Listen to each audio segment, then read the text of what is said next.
Hello and welcome to Model Train Fun. Today we are going to look at how to make turnouts digital, such that we can connect them to the central station and the mobile station.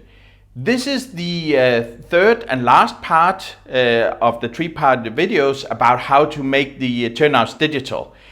We have already in the previous videos installed the turnout mechanism and we have installed the decoders. So this time it's time to look at how do we control it and use it with the mobile station, and how do we control and use it with the central station. I hope you enjoy the video. Okay, let's review what we've done so far. I have the normal turnout.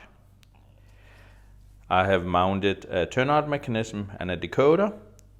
This one I used a dip switch to set it to address 16. The decoder is mounted or gets electricity or power from the tracks. Basically, there was only 2 wires because this was the older style decoder, which is a 74460. It can only do dip switches. There's only 2 wires on here. The dip switches are on the other side. I have the curved turnout, where we mounted a turnout mechanism, and we mounted the modern decoder, actually the newest one, the 74462. All the dip switches are on off because we want to use MFX to assign the address. There are 3 wires. There's a brown wire that goes on 0, red that goes on B, and then a yellow wire that goes on B as well. Then we have the double slip. The double slip already came with a turnout mechanism. We used that one in there. We mounted the modern decoder, the newest version, 74462. And all the dip switches are off, so we didn't set the address yet. The decoder is mounted again with 3 wires, brown, red and yellow. First thing we are going to do is try and make the turnout work with the central station 3. So here I have my central station 3. It's connected via the red wires to the tracks, and we got the 3 turnouts here. So here I have the screen of my central station, and as you can see it's in stop mode, so I'm gonna take it out of stop mode. Now we want to remember there was 2 of the turnouts, actually the double slip and the curved turnout, that had the modern decoder, the 74462. We did not give it an address, we just left it open. Now I'll show you why I did that. So basically what I can do on the central station is I can go to edit, I can say discover MFX items, and here I can go and choose give it a new address when it finds it, or keep the existing address. Now if I already had put in an address on the dip switch, I would probably want to do keep its address. But since this is basically blank, I want the central station to actually assign an address, so I choose get a new address. So I hit OK, and then the central station will go out and find if there's any new MFX devices. You can see it found a new MFX decoder, so it's going to read that in. The decoder was read, and it's gonna look to see if there's more. It found another one, so that's 2 MFX decoders it found out there, which is what we would expect. It's reading the MFX decoder. All right.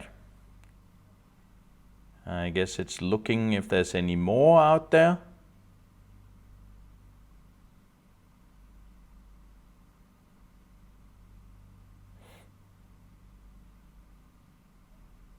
Okay, 2 were found, exactly as we expected.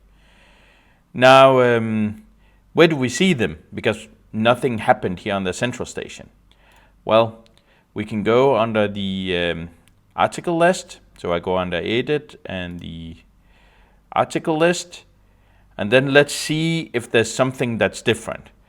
Well, it is actually hard for you to see here because there is a lot of devices I already had on there.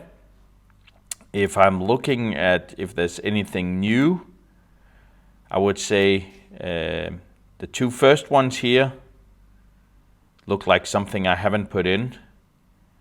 Let me just see.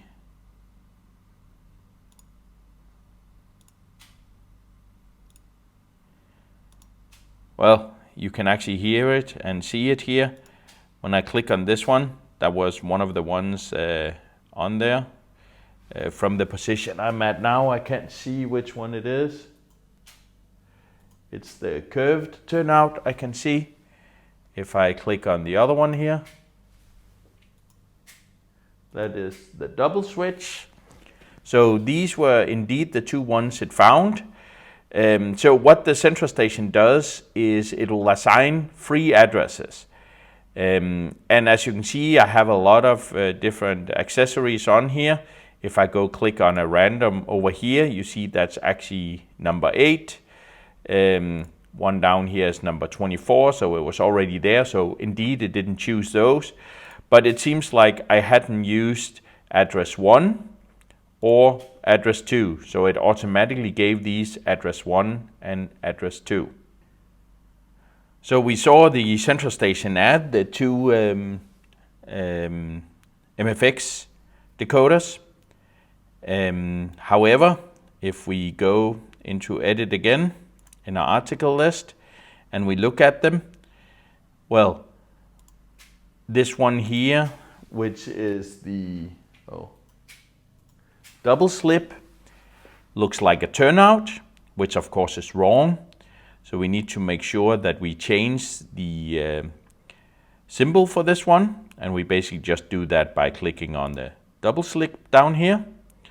And now you can see it indicates that they are the double slip will turn, and if we hit it again, it will go straight. You didn't hear anything here because it was a little out of sync, so this can happen. The central station is out of sync. But click it a couple of times and you will see here indeed it goes straight. Now for the curved turnout over here, basically there's no special symbol for a curved turnout, but we need to make sure that it fits whether or not it's right or left.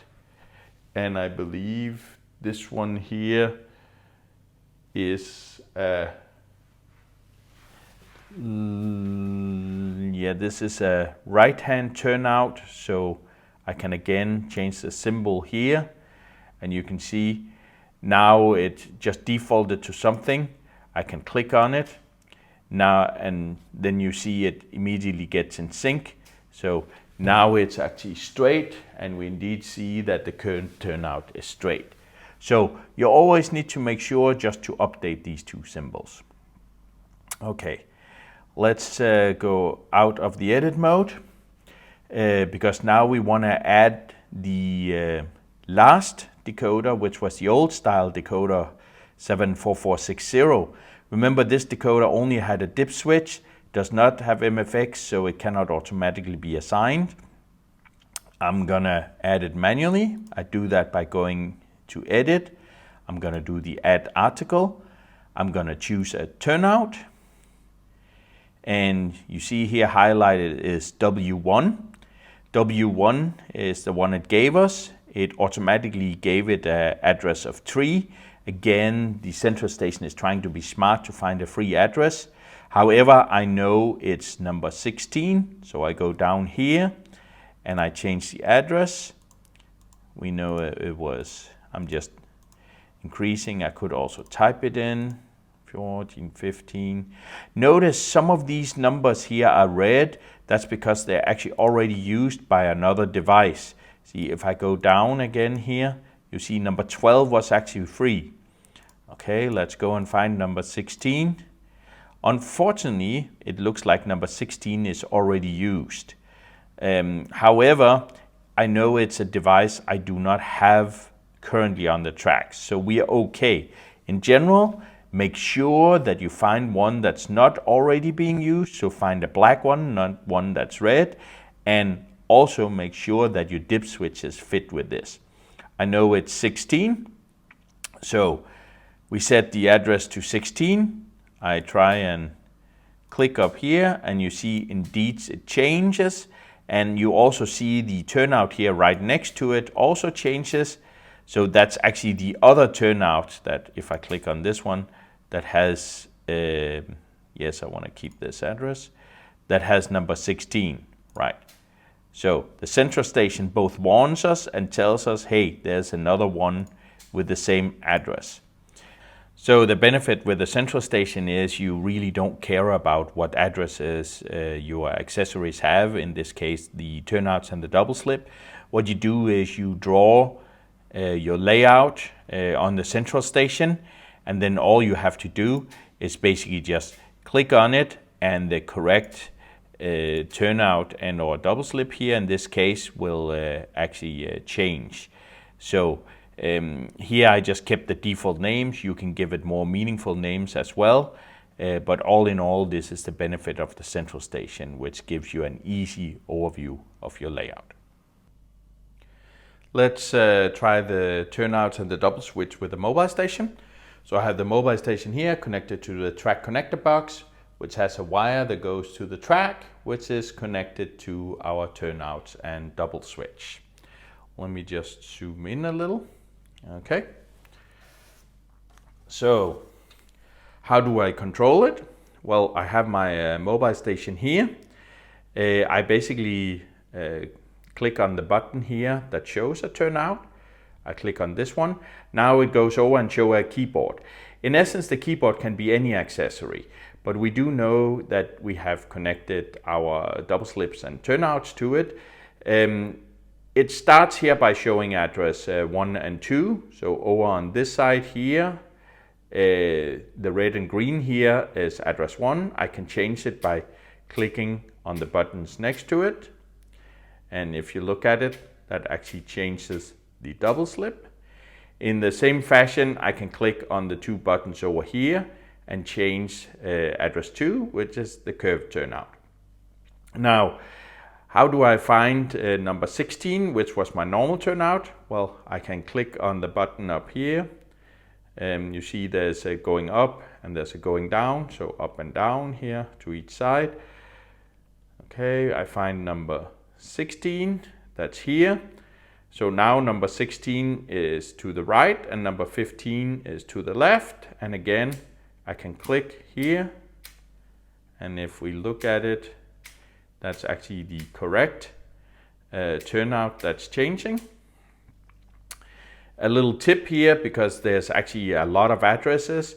If you want to quickly change, hit Shift. You see there's a little symbol down here, which means you can turn the knob. So now I can turn the knob and change, and you can see I can more quickly jump around. So typically get close to where you want. So now I want to get to 1, 2, or I happen to go to 1, 2. If I didn't, I can adjust a little, right? So now I'm back to 1, 2, and you see the double slip here. Now, the mobile station doesn't have any indication that this is a double slip, this is a curved turnout, or number 16 is a normal turnout, or to which direction. So you basically just have to look down and see, is it straight or not, right? And in Märklin terms, actually green means going straight. And if you look at the double slip here, it's green now and it's going straight. And I can hit to get the red, and then it will actually be turning. Now, I do not have, as I said before, I can't see which track it is. There's no layout or anything. So what do? I usually put small labels out next to the devices. So this one here was number 1. This one over here was number 2. I put it in a convenient position so I can read it, and in that way you can get an overview of where it is by just looking around. The final thing I should say is, do remember that 1 and 2 was actually assigned by the central station, so we did not set that. What if I don't have a central station? Okay, let me just hit stop, so now there's no track power, so I can safely pull my tracks apart. I go look at my decoder. So do remember I said, well, it's a little hard to see right now. Doesn't it want to focus? It doesn't want to focus. But you can, maybe you can see it here. All the dip switches are at the bottom, right? It says on up there, but they're all at the bottom right now. What you could, or what we can do, if we don't have a central station, then we can actually set these dip switches exactly in the same way as the old style decoder that only had dip switches.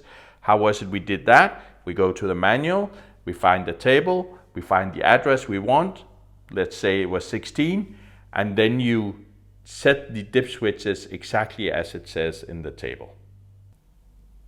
Cool. Now we have made our turnouts digital, and now we know how to control them with the central station and the mobile station. I must admit, this is one of the reasons I really like the C-Track. I really like that everything is hidden underneath the turnout, such that there's basically no wires. You connect everything together, you connect the tracks together, you connect either the central station to the track or the mobile station to the track, and in essence, your turnout will basically get the power, it will get instructions and so on, everything from the track. This makes it great for temporary layout. So I myself, I often redo my layout, I change my layout, I even do it on the floor, on the carpet and so on. You can do it everywhere because all wires are hidden, all wires are basically there and not really being disturbed. So I really like the C-Track for this reason. If you liked the video, please hit the like button and do subscribe to the channel. Enjoy!